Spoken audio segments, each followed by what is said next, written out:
El ahorrador de electricidad Estaminal es el único aparato del mercado comprobado que reduce el consumo de electricidad después de haberse instalado en miles de hogares en Canarias. No deje que su factura de electricidad afecte a su economía familiar. Estaminal es autoinstalable y no consume electricidad. Estaminal le garantiza una reducción de un 20 hasta un 35% de su recibo de luz. Diga basta al excesivo consumo de electricidad y llámenos ya al 928-481-249.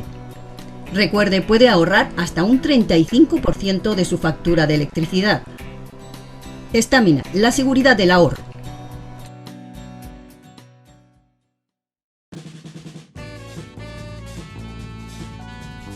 El ahorrador de electricidad Estaminal, tras muchos años de instalación en Canarias y ser elegido como producto del año en ahorro energético a nivel nacional, le ofrece la posibilidad de ahorrar de un 15 hasta un 35% de su consumo en su factura de electricidad. Sea cual sea su negocio local o industria, Estaminal tiene el ahorrador que se adapta a sus características. No se fíe de las imitaciones, Estaminal solo hay uno, con las homologaciones de la comunidad internacional. No deje que los gastos abusivos de electricidad afecten a la economía de su negocio. Pídanos presupuestos sin compromiso al 928-481-249. Ahorrador industrial de energía Estaminal, la solución a su excesivo consumo energético. Recuerde, ahorre de un 15 a un 35% de su factura de electricidad.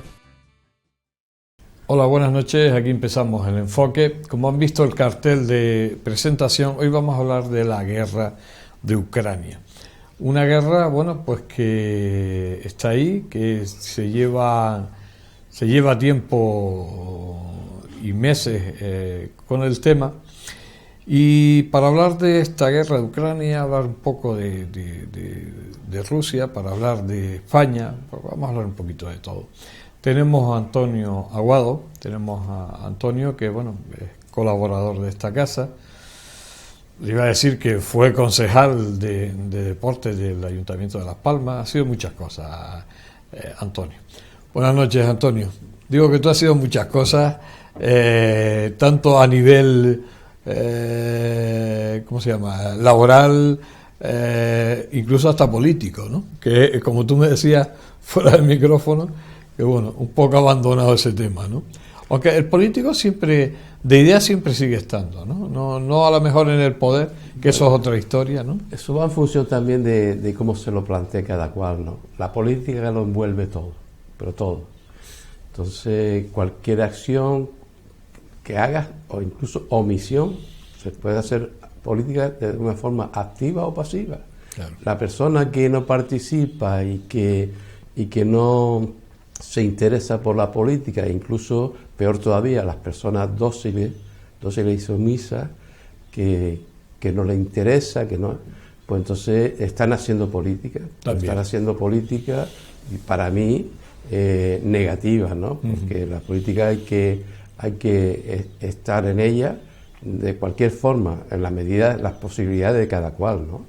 No se puede exigir mucho a las personas, ¿no? Pero siempre hay algo en lo que se puede uno manifestar y apoyar para exponer sus convicciones, sus principios, y eso es política, ¿no?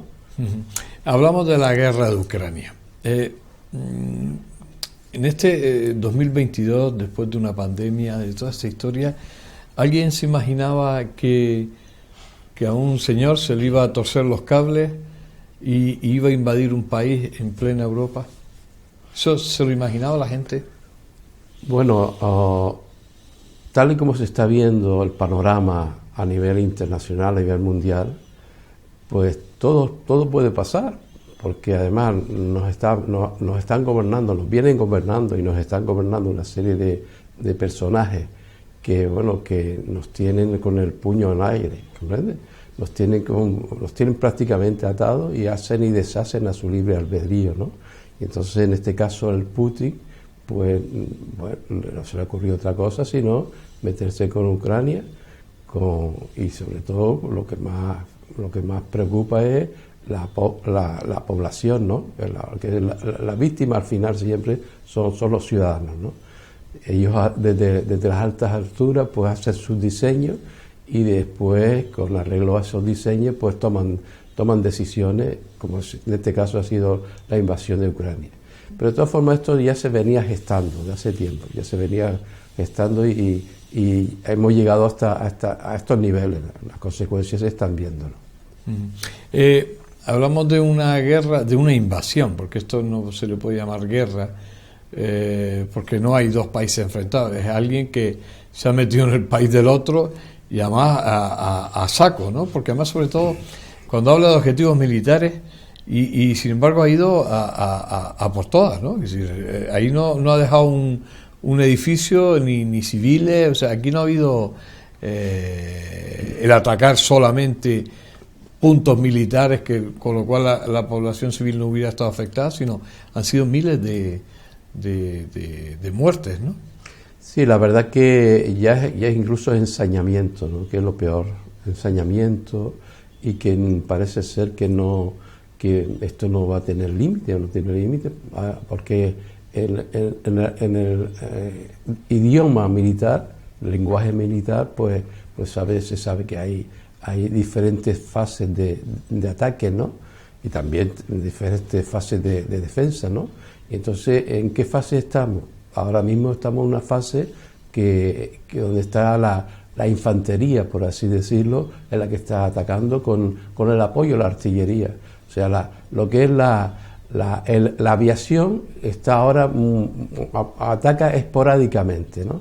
Pero no es el ataque con la fuerza militar que tiene Rusia, que podría, con ese ataque de la aviación ya prácticamente Ucrania ya estaría muy devastada, ¿no? Entonces, en esta fase estamos, que son fases, por supuesto, muy dramáticas, muy lamentables, porque ya digo, las víctimas son los civiles, y se está viendo la cantidad de víctimas con esta fase todavía, por así decirlo, intermedia, ¿no?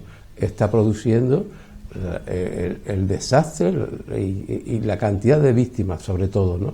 Entonces, esperemos que no pase de esta fase, porque entonces la situación se pondría todavía mucho más difícil y mucho más dramática, que es lo peor, ¿no? ¿Cómo afecta esta guerra de Ucrania a Europa y a España en particular? Porque la afecta de todos modos, ¿no? Yo si me permite, José Luis, yo quisiera primeramente empezar diciendo que esto ya se veía venir, estaba gestándose, ¿no? ¿Y por qué? Porque resulta el análisis, la valoración muy lógica y normal es que a partir de la caída de la Unión Soviética, que sabes que tenía un bloque militar a su disposición, que era el Pacto de Varsovia, que se produjo en el año 1992, previamente había caído el muro de Berlín, en 1989, y entonces era un momento propicio para que el otro bloque militar, que es la OTAN, prácticamente la OTAN es Estados Unidos, que es la que es dueño y señor de ese bloque militar. Era el momento propicio para que también se desmantelara y que en el mundo pues hubiera una distensión que propiciara un nuevo orden mundial. Entonces no habría problema ninguno. Pero sin embargo, Estados Unidos aprovechó a través de la OTAN para hacer justo lo contrario, expansionarse cada vez más, con el agravante que esa expansión la ha venido haciendo cada vez más cerca a territorios cada vez más cercanos a Rusia. Claro, como tú comprenderás, a ti no te gustaría que te pongan, qué sé yo, un karaoke debajo de tu casa, ¿verdad que no? Ni a mí, porque debajo de tu casa un karaoke por la noche, que de hecho en nuestra ciudad han habido vecinos, comunidades de vecinos, que se han opuesto y no lo han podido poner los karaoke, no lo sé, me pasa en la zona mía donde yo vivo, que ha ocurrido eso. Entonces imagínate tú un bloque militar, ponértelo justo en tu frontera de tu país. ¿A quién le gusta eso? ¿Verdad que no? ¿No le gusta? Pues entonces Estados Unidos se ha expansionado tanto que después de la Segunda Guerra Mundial muchos de los países bálticos, todos los países bálticos, lo ha integrado en la OTAN y cada vez acercándose más a Rusia, hasta llegar al límite de quererlo hacer con Ucrania, poner la OTAN en Ucrania. Entonces, claro, Ucrania pues reaccionó y dijo, no, hasta aquí hemos llegado, no lo vamos a permitir. Y de ahí viene todo lo que estamos sufriendo, todo lo que estamos padeciendo. Entonces, claro, aquí lo que se trata es que se ha perdido una oportunidad de oro para que los bloques militares, ambos bloques, ya que desapareció el Pacto de Varsovia, también haber desaparecido la OTAN, pero no se aprovechó esa ocasión, todo lo contrario. Pero hablaba yo de la repercusión económica de todo tipo que va a recibir Europa, está recibiendo Europa y España en particular, ¿no? Bueno, las repercusiones económicas siempre están... Primero, la peor repercusión son las víctimas, son lo primero. Y después tiene unas repercusiones colaterales que son, en este caso, las económicas, ¿no? Que ya se está viendo la inflación que se está agravando cada vez más y las consecuencias las pagamos nosotros, la cesta de la compra y en un largo etcétera, ¿no? Los combustibles, ¿no? Ha visto cómo se ha subido la energía eléctrica, que cada vez está más disparado todos estos gastos, y que esto, quieras que no, pues le condiciona la vida de las personas, de las familias, sobre todo. Al final, quien paga más esto, las consecuencias son las familias humildes. Familias humildes, que ya hay familias que sabes tú perfectamente que pues si no tienen dinero para subsistir, para poder vivir, pues resulta que se tienen que quedar sin la calefacción. Estamos hablando en la península, ¿no? Con el frío que hace en muchas zonas, pues se quedan sin la calefacción. Si se tienen que quedar sin la luz mucho tiempo, si tienen que comer comida en lata porque no pueden ni calentarla en la cocina, pues lo están haciendo así muchísimas familias, ¿no? Y esto es un drama que se está viviendo precisamente como consecuencia de esta guerra y de otras circunstancias, ¿no? Pero ahora, hablando de esta guerra, la guerra en Ucrania es lo que está condicionando mucho la calidad de vida de las personas, de las familias, ¿sí? ¿Qué te parece la postura de España, de este gobierno de Pedro Sánchez, con respecto a la guerra de Ucrania? Y bueno, también su socio de gobierno, como Unidas Podemos, que está en contra del envío de armas. ¿Qué te parece a ti cómo está actuando España? Bueno, yo creo, no ya España, estoy hablando de la Europa en su conjunto. Y España en particular, ¿no? Nosotros estamos a expensas de los designios de Estados Unidos, que controla la OTAN. De hecho, nosotros no tenemos ninguna base militar en Estados Unidos, la tenemos, ¿verdad que no? Pues ellos tienen dos bases militares, una en Rota y otra en Morón de la Frontera. Rota en Cádiz y Morón de la Frontera en Sevilla. Pues ya está, al tener bases, ya a la hora de una conflagración mundial, una guerra mundial, España ya es un punto de ataque por parte en este caso, si fuera con Rusia, ¿no? Esperemos que en esto se meta también China, porque China es una gran potencia armamentística también. Y entonces, yo creo que lo que ha hecho España es desde un principio, desde que entramos en la OTAN, el 30 de mayo del 86, ya somos, por así decirlo, unos convidados de piedra en la OTAN y estamos a lo que decida Estados Unidos. Entonces, en este caso, Estados Unidos ha pretendido y está pretendiendo llegar hasta la frontera de Rusia y entonces nosotros nos estamos viendo supeditados a esa decisión, que es lo que ha traído el problema de la guerra en Ucrania. Un problema grandísimo, ¿no? Que estamos sufriendo las consecuencias. Entonces, ahora incluso se está planteando que España, con la necesidad que tenemos para poner el estado de bienestar a punto, que todavía falta muchas cosas que mejorar en nuestro país, en materia de sanidad, educación, servicios sociales, un largo etcétera, infraestructura, un largo etcétera. Pues entonces ahora Pedro Sánchez ha decidido, además de motus propio, porque no se lo ha contado con nadie, de subir el gasto militar el 2% del PIB español. Entonces, quieras que no, estamos hablando de muchos miles de millones para destinarlo al armamento, ¿no? Cuando hay otras carencias y tantas necesidades. Pero eso es lo que se en la parte económica. Pero la parte geoestratégica, nosotros creo que tenemos muy poco que ganar.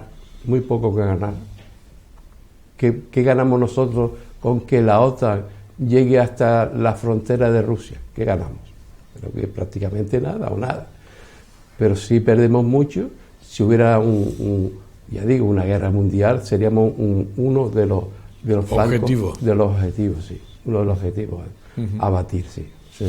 Bien, vamos a hacer un alto en el camino. Estamos hablando con Antonio Aguado, estamos hablando de esta guerra de Ucrania. Que bueno, pues si teníamos pocos, pues con la pandemia parece que, como decía Antonio al principio de su intervención, que bueno, estos que manejan el mundo, manejan los hilos, parece que lo tienen todo programado para que no salgamos de una para meternos en otra. Hacemos un alto, enseguida estamos con ustedes.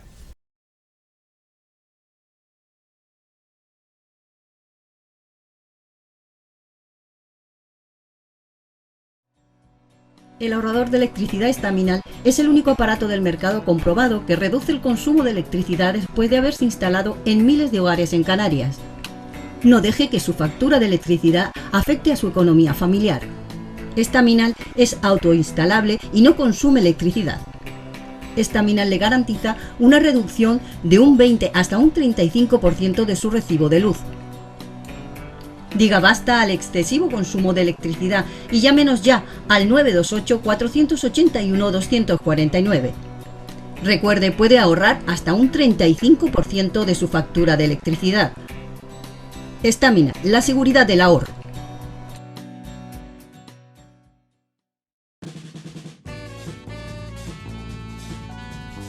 El ahorrador de electricidad Estaminal, tras muchos años de instalación en Canarias y ser elegido como producto del año en ahorro energético a nivel nacional, le ofrece la posibilidad de ahorrar de un 15 hasta un 35% de su consumo en su factura de electricidad. Sea cual sea su negocio local o industria, Estaminal tiene el ahorrador que se adapta a sus características. No se fíe de las imitaciones, Estaminal solo hay uno, con las homologaciones de la comunidad internacional. No deje que los gastos abusivos de electricidad afecten a la economía de su negocio. Pídanos presupuestos sin compromiso al 928-481-249. Ahorrador industrial de energía Estaminal, la solución a su excesivo consumo energético. Recuerde, ahorre de un 15 a un 35% de su factura de electricidad. Seguimos aquí en este especial dedicado a la guerra de Ucrania, sobre todo a toda esa parafernalia que se ha creado, porque después todo esto, Antonio, tú decías en la intervención, y yo lo decía al cierre de esta primera intervención, de que parece que esto está manejado por hilos, ¿no? Después vemos en el día a día nuestro, tú hablabas de esas subidas de precios, de esa especulación, porque es simpático, sobre todo hablamos de Canarias, cómo automáticamente los precios, ese mismo día que se declara la guerra, suben los precios en los supermercados cuando se supone que es material y es mercancía que tú tienes ahí acumulada y de repente se ha especulado, todo ha saltado por los aires, el aceite famoso de girasol que valía 99 céntimos hace un año, hoy vale pues 3,50 euros. Todo ese tipo de cosas. Al final, ¿qué conclusión saca la gente de a pie, la gente de la calle? ¿Que esto no tiene solución o qué? No, la gente de la calle lo que saca es sufrir las consecuencias. Eso es lo que saca, sufrir las consecuencias. Si los palos van para ella. Sí. Y es que la sociedad esta está diseñada y funciona de tal forma que haya crisis, la que sea, siempre la pagamos los mismos, siempre la gente de la calle. Porque démonos cuenta que en plena crisis, como las grandes fortunas, sobre todo las grandes empresas, tienen beneficios. Pues siempre tienen, pero incrementan en esas crisis, incrementa su economía de una forma exponencial, muy grande, ¿no? Y claro, dices, bueno, ¿cómo puede ser esto? Pues sencillamente porque el diseño, la predisposición a que eso ocurra, pues no se le evita, no se le menoscaba a esas personas, porque claro, las empresas son personas, ¿no? Los que están al frente de las empresas. Entonces, ¿qué es lo que significa?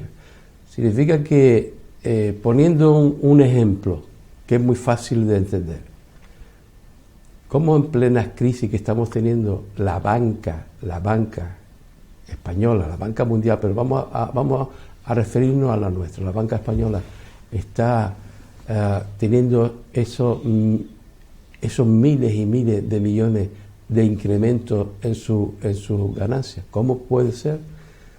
Pues resulta que no ha habido ni hay voluntad política de que se acabe con eso.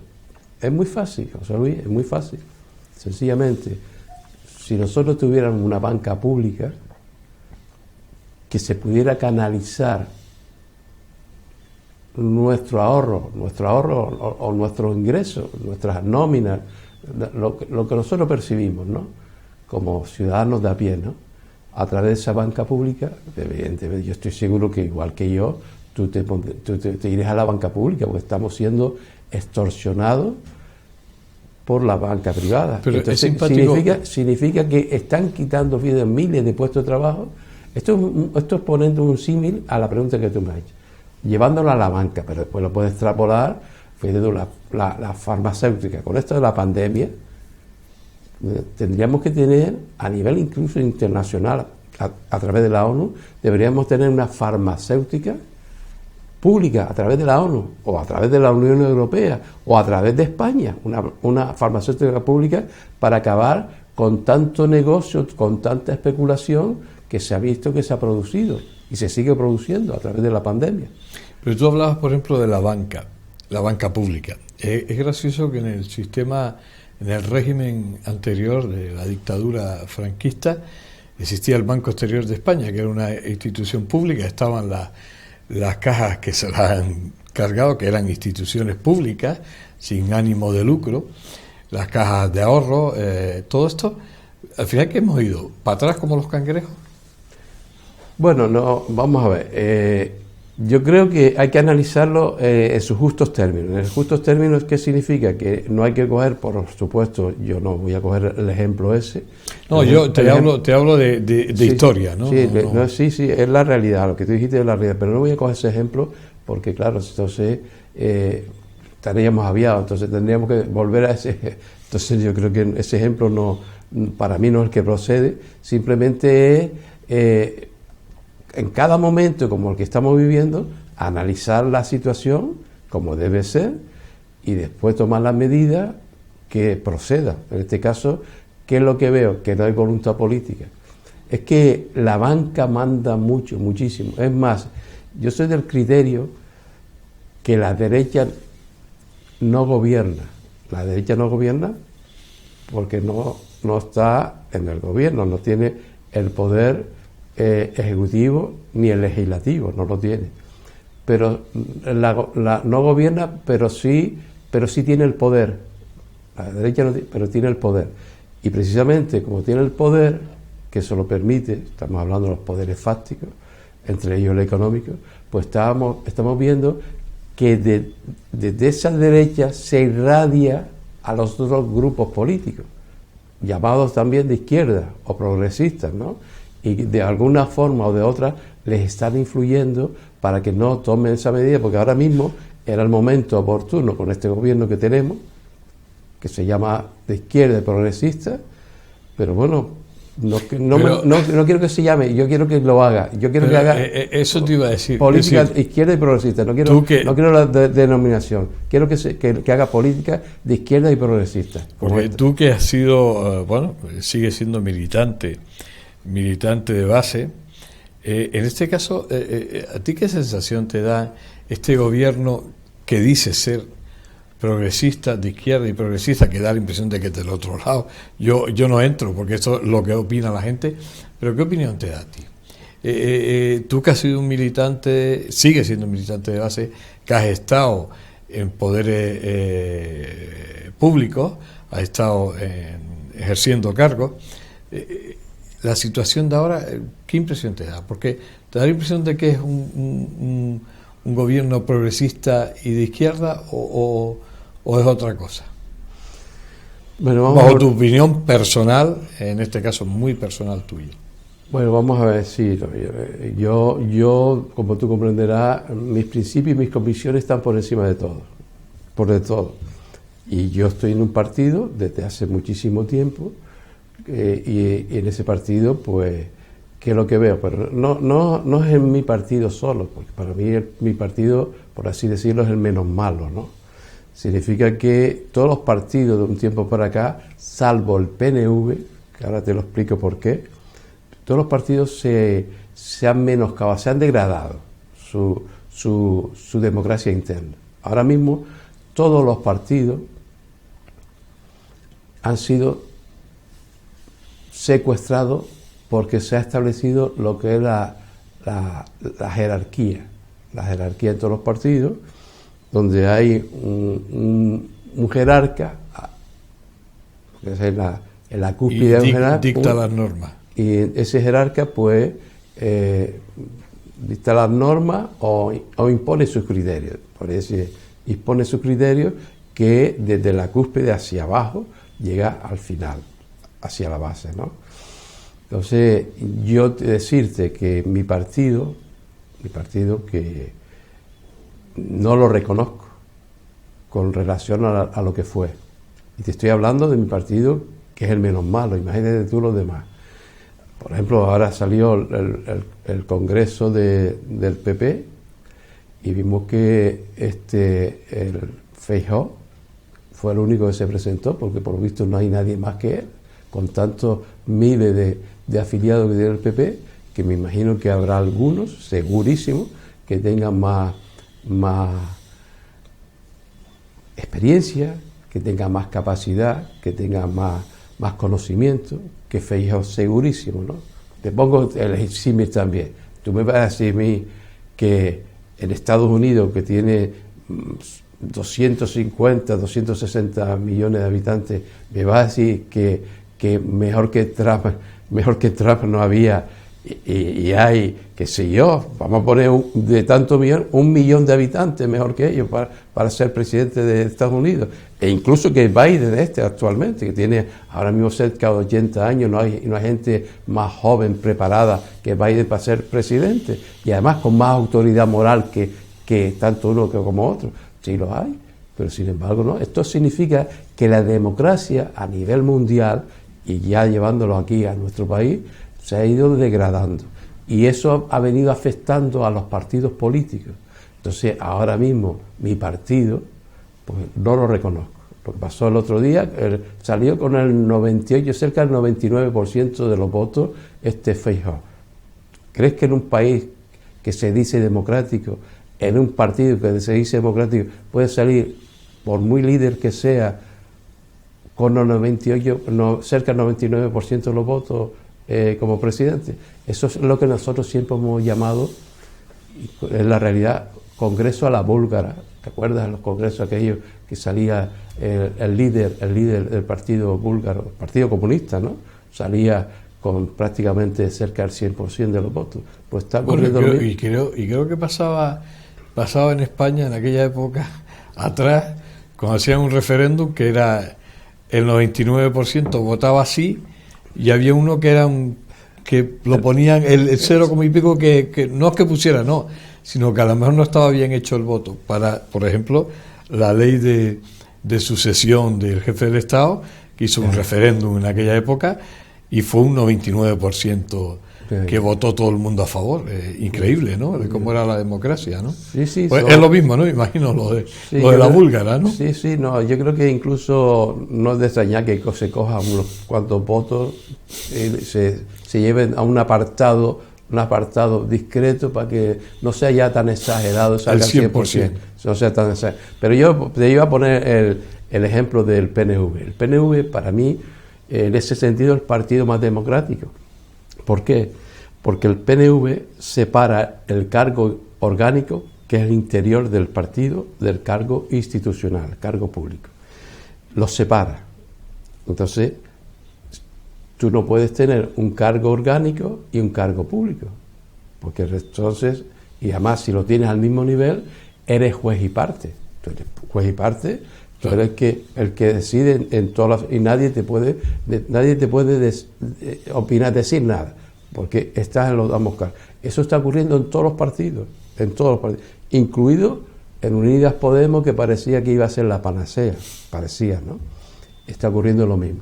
Entonces, en el PNV no es así. En el PNV el cargo orgánico prima sobre el institucional, el público. Y con el cargo orgánico lo que tienen que hacer, lo que hacen, es apoyar a los cargos públicos para que hagan la mejor gestión posible, pero al mismo tiempo les controlan en su cometido, en su gestión diaria como cargo público. ¿Para qué lo controlan? Para que no se deriven y no cometan pues actuaciones que puedan ser esto de menoscabo para el partido y para la propia sociedad que gobiernan, ¿no? Entonces, por eso no se escucha al PNV como un partido que ha estado produciendo, ha estado haciendo actuaciones indecentes, incluso corrupciones, ¿no? Entonces, no se lo escucha al PNV. ¿Por qué? Porque prima, ya digo, el cargo orgánico, el interior del partido, que controla al cargo público. En mi caso, por ejemplo, con los años que llevo en mi partido, en el PSOE, todos los militantes de base, todos somos cero a la izquierda, no contamos para nada, ¿comprendes? O sea, yo he visto mi partido que cada vez ha ido retrocediendo más y más y más en democracia interna. Ahora mismo es un partido muy jerarquizado, que el designio del que está en la cúspide llega hasta el final, porque después tiene una serie de conexiones a nivel territorial con sus homólogos territoriales que le hacen el trabajo que él decide arriba, lo hacen después a nivel autonómico o de nacionalidad o regional. Después lo sigue hacia abajo, provincial, en nuestro caso insular, y después se llega a todos los municipios. Ese es el entramado, ese es el esquema que se ha configurado en todos los partidos, ya digo, sin ser el PNV, ¿no? Claro. Bien, vamos a hacer un alto en el camino. Estamos hablando con Antonio Aguado, estamos hablando de la guerra de Ucrania, estamos hablando un poco en general de la política, porque ya hemos aprovechado y ya hemos enfilado hacia ese lado. Y bueno, pues hacemos el alto y estamos de nuevo con ustedes.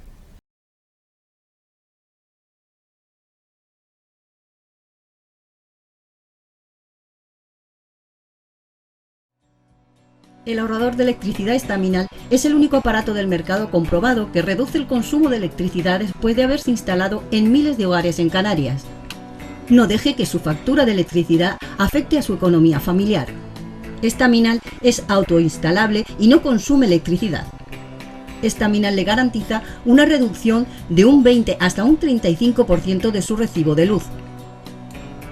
Diga basta al excesivo consumo de electricidad y llámenos ya al 928-481-249.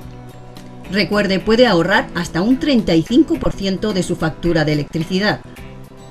Estaminal, la seguridad del ahorro.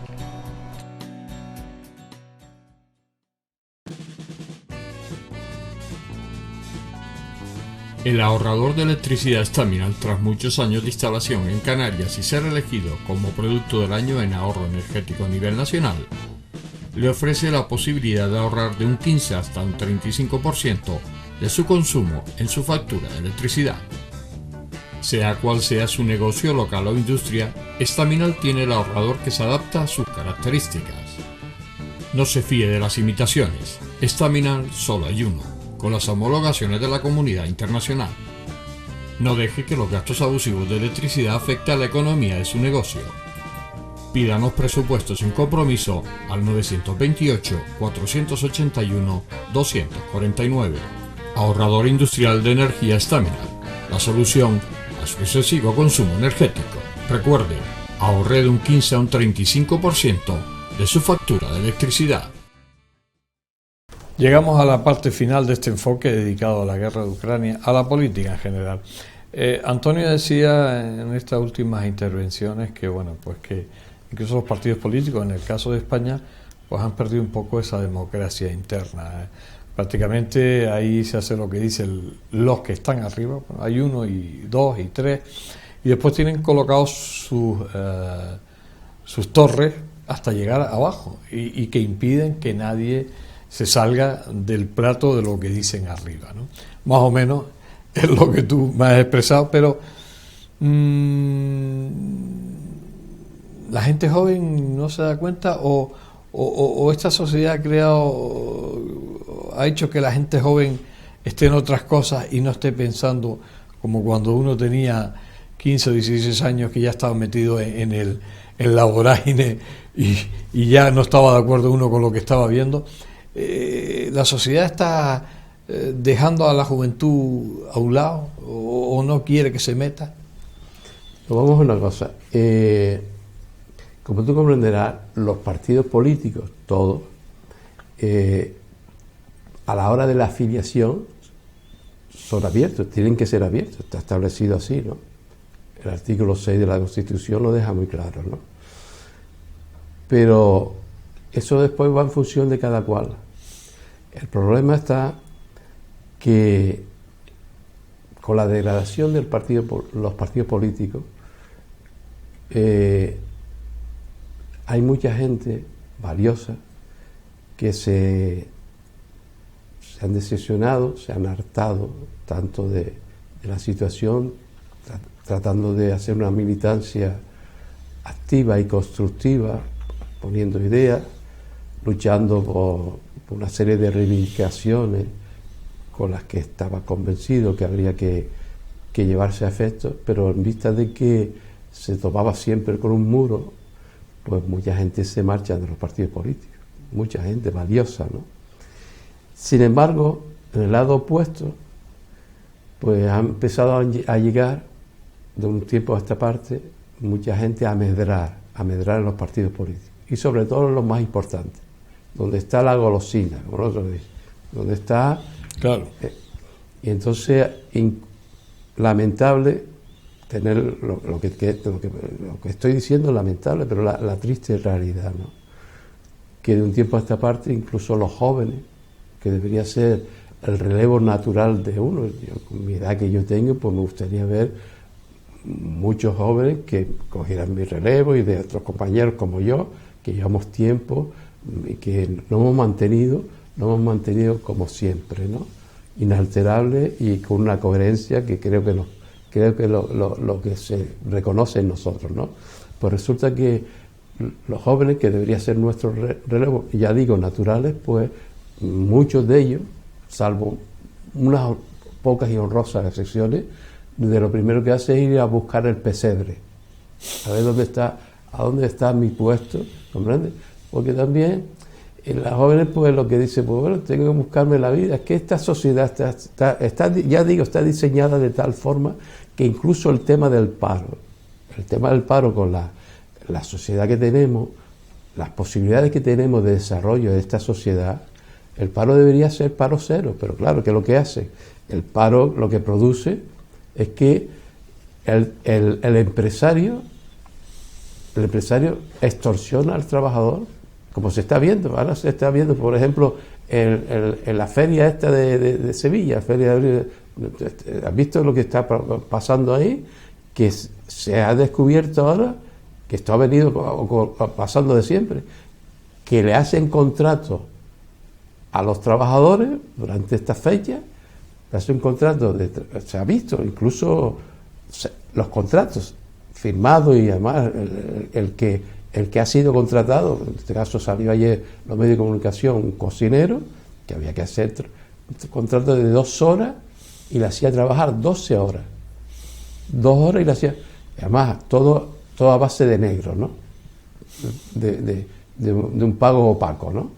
Entonces, ¿qué significa? Esa persona que se ve en esa situación, que tiene que mantener a su familia y a él mismo, o a ella, si es una mujer, que hay muchísimas, igual, la misma situación, pues resulta que si se niega a ser sometido a esa extorsión, pues lo dice el empresario, pues mira, ahí tiene la puerta. Si no quieres trabajar tantas horas de más y además gratuitamente, me la vas a trabajar, pues mira, ahí tiene la puerta. ¿Por qué? Porque sabe que saliendo, ese trabajador que prácticamente lo está despidiendo, con otras palabras, pero lo está despidiendo, pues sabe que tiene 200 fuera esperando por el puesto. Entonces eso es una ventaja que tienen los empresarios, una ventaja, y se produce a todos los niveles.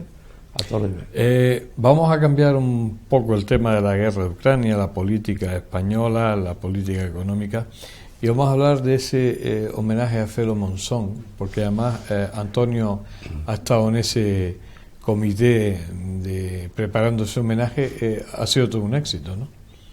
Sí, la verdad que ha sido gratamente lo que hemos estado viviendo hasta ayer, que fue el último acto, durante 3 días. Ha sido una impresión muy grata que hemos tenido. Y yo quiero decir lo siguiente en honor yo empecé con el tema del homenaje a Felo Monzón hace unos 6 años, aproximadamente.